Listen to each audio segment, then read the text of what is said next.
राजकारणात दर मिनिटाला काहीतरी नवं घडतंय। बातमी कुणीही दे, पण खरी अपडेट मिळते फक्त राजकीय लाईव्हवर। अभिवादन करतो सर्वांना। आज एकंदरीतच मला जे लोक भेटले त्यांनी सर्वांनी सांगितलं की प्रशासनाने अतिशय चांगल्या प्रकारची व्यवस्था केलेली आहे। त्याच्यामध्ये पुण्याचे जिल्हाधिकारी असतील, पुण्याचे मुख्य कार्यकारी अधिकारी जिल्हा परिषद असेल, पुण्याचे पोलीस खात्याचे सगळ्यांचे शहराचे ग्रामीणचे SP आणि CP असतील, सर्वांनी त्याच्यामध्ये लक्ष घातलं आणि सगळ्या डिपार्टमेंटनी अतिशय चांगल्या प्रकारचं नियोजन केलं।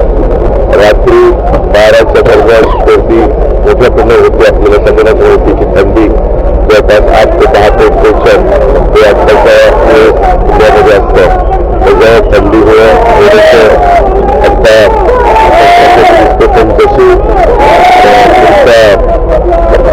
आमच्या अंदाजे 10 अकराच्या पुढे प्रचंड परिस्थिती यावी आणि त्याच्या फार चांगली जे काही काळजी असते ती काळजी राज्य सरकारने घेतलेली।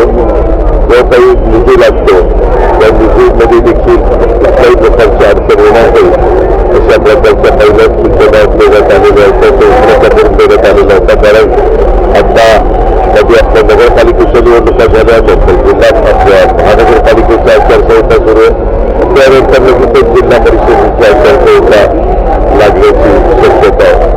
त्याच्यामुळे असं होता कामा नये की आचारसंहिता लागल्यामुळे कुठली अडचण निर्माण झाली हे होता कामा नये। याकरता राज्याचे मुख्यमंत्री देवेंद्र फडणवीस असतील, उपमुख्यमंत्री एकनाथ शिंदेसाहेब असतील, आमचे सामाजिक न्याय विभागाचे मंत्री संजय शिरसाट असतील, आम्ही सगळेच असतो यामध्ये काळजी जाणीवपूर्वक घेतली गेली आणि हे सगळं पत्रकार इलेक्ट्रॉनिक प्रिंट मीडिया या माध्यमातून आपल्यालाही पाहायला मिळतो।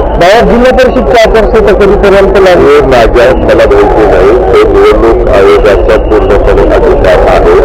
निवडणूक आयोग त्याबद्दलचा निर्णय घेईल, परंतु मागे सुप्रीम कोर्टाने सांगितलेलं होतं की 31 जानेवारीच्या आत हे सगळं संपवायचं, परंतु नंतर 31 जानेवारी सुप्रीमने सांगितलं की 50% पुढे आरक्षण जाता कामा नये। मोठ्या प्रमाणावर काही विशेषतः विदर्भातल्या बऱ्याच जिल्हा परिषदा, नंतर उत्तर महाराष्ट्रातल्या जिल्हा परिषदा, आपल्या कोकणातल्या काही जिल्हा परिषद त्या 50%च्या पुढे मराठवाड्यात देऊन का काहीतरी अशा जिल्हा परिषद 50%च्या पुढे आरक्षण गेल्यामुळे ते आरक्षण 50%च्या पर्यंतच घ्यायला सुप्रीम कोर्टाच्या सूचना आहे।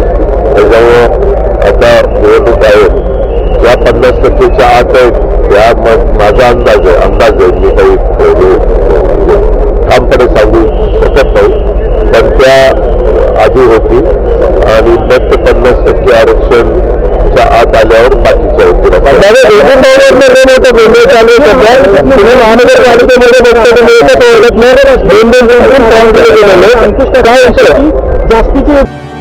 राजकीय घडामोडींचा सर्वात वेगवान अपडेट फक्त इथेच राजकीय लाईव्हवर। आमच्या YouTube चॅनलला लाईक, शेअर, सबस्क्राईब करा आणि रहा राजकारणाच्या रणभूमीवरील थेट नजरेत।